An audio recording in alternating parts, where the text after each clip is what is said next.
Hi guys, I'm Craig Blundell.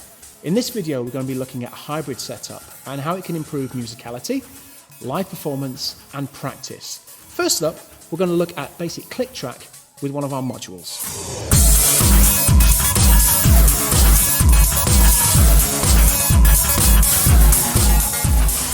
I'm very fortunate to do so many masterclasses and clinics all over the world, and I get to meet so many amazing people. One thing that still staggers me in this day and age is the amount of people that don't play along to a click track. You know, it's imperative to my job to play in time, and if you're in a band that's using sequencers and all sorts of crazy stuff, you have to play in time. Now, if we're looking at playing in time, it gets no simpler than playing along to a click track. What I've got here is obviously my acoustic kit, and I can just put my module by the side of it, so use it as a metronome. Now, what I try and do with my students and myself if I'm warming up is I practice at those awkward tempos, so the more slower tempos, because as humans-wise, we speed up, we get excited, it's part of what we do, we get excited and we speed up. Me too. So, and the metronome will always be in time. So if I press tempo here, so you can see it's at 100 BPM, we'll keep it there, and I just press click on.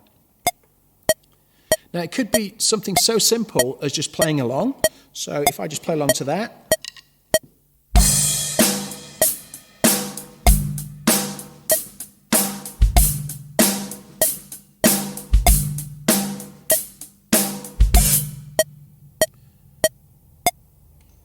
So we just stay there and stay there. So you get used to playing on the click, slightly behind it, slightly pushing if you want to.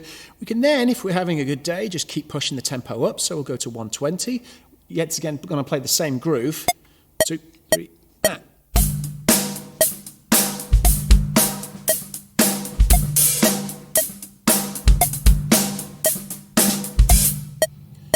So that's just playing along to a click. Modules like the TD15 and TD11 have a whole host of really cool coach functions, so you can make practicing to a click enjoyable. For some reason, people get frightened of playing along with click, and you know, the rewards are massive if you just keep practicing and practicing.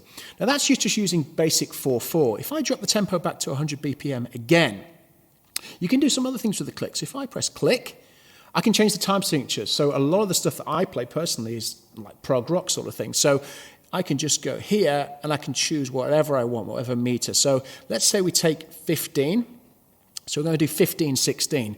But what it's going to give me is the first click of every bar. I can change the click values if I wanted to, but it's going to give me the first click of every bar. So you can hear this.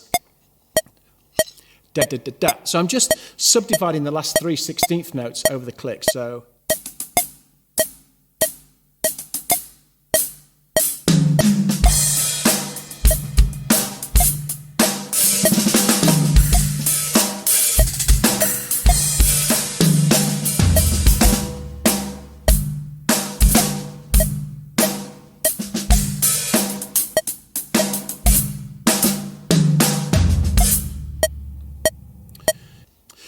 So that's me just selecting the tempo on the screen using my value dial or plus or minus buttons.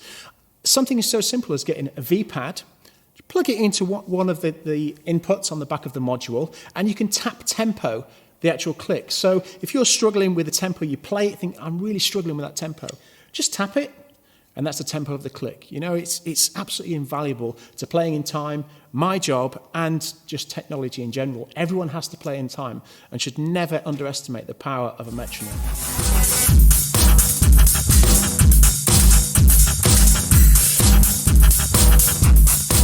Previously, we looked at click track on a module. Let's look at click track on an SPDSX. Now, you can see it flashing here. I can simply press start or stop. I can change the tempo to each patch. So on patch 1, for example, if it's 120, I can make the click track go at 120, and off you go. One of the great features about this is you don't actually have to put your sticks down. So I've assigned the click track here to 174 BPM, and I put it on pad 9. So I can hit it, and just hit it again to stop. So all of my pads are assigned to 174. So get this, bass,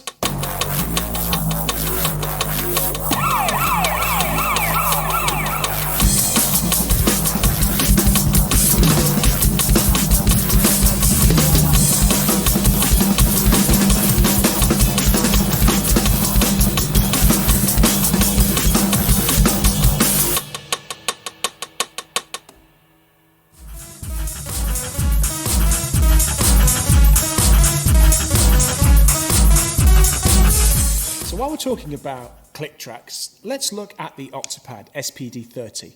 Now, you can do some really cool things with this. Yes, you can play along to a basic click, but you can get into the realms of really creative looping. I'll do something really simple here. So I'm going to press standby and click. We'll go for a 2-bar loop, and you can hear it. I'm going to put my part down. Here it comes.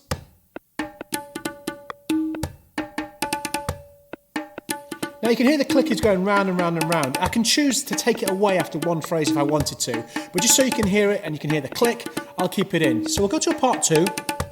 We'll put the second part down, just a simple bass line.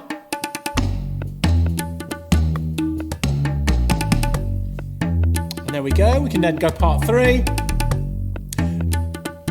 So let's put a little 808 on there, just between hats and snare.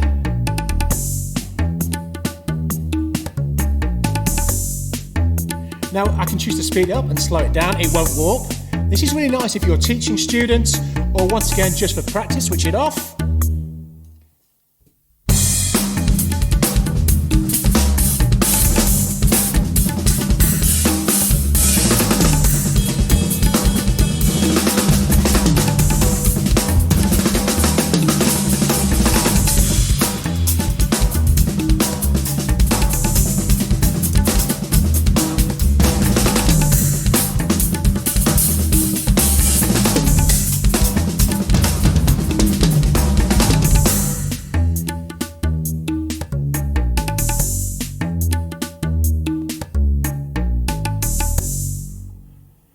And there we have it, a really cool way to practice. And guess what? Still got click in your ear.